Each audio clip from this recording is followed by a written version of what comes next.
Le défi de l'Afrique, il est totalement différent, il est beaucoup plus profond, il est civilisationnel.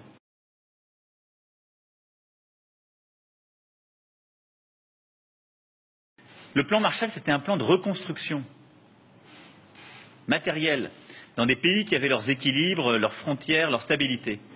Le défi de l'Afrique, il est totalement différent, il est beaucoup plus profond, il est civilisationnel aujourd'hui.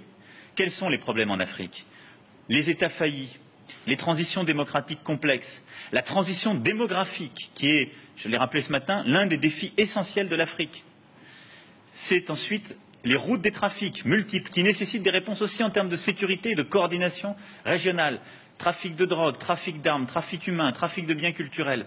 Et c'est le fondamentalisme violent, le terrorisme islamiste. Tout ça aujourd'hui mélangé crée les difficultés de l'Afrique, en même temps que nous avons des pays qui réussissent formidablement, un taux de croissance extraordinaire qui fait dire à certains que l'Afrique est une terre d'opportunités. Donc si nous voulons une réponse cohérente à l'Afrique et aux problèmes africains, nous devons développer une série de politiques qui sont bien plus sophistiquées qu'un simple plan Marshall et des milliards accumulés. Et ensuite, il y a une responsabilité partagée. Le plan Marshall que vous voulez pour l'Afrique, c'est aussi un plan qui sera porté par les gouvernements africains et les organisations régionales. C'est par le biais d'une gouvernance plus rigoureuse, de la lutte contre la corruption, d'une lutte pour la bonne gouvernance, d'une transition démographique réussie. Quand des pays ont encore aujourd'hui 7 à 8 enfants par femme, vous pouvez décider d'y dépenser des milliards d'euros, vous ne stabiliserez rien.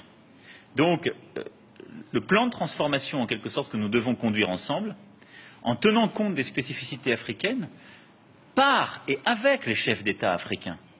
C'est un plan qui doit prendre en compte nos propres engagements sur l'ensemble des chantiers que je viens d'évoquer, mieux associer public et privé, et doit se faire de manière beaucoup plus régionale, parfois nationale, dans la durée. C'est la méthode qui a été retenue là, c'est ce que nous faisons partout où nous sommes engagés.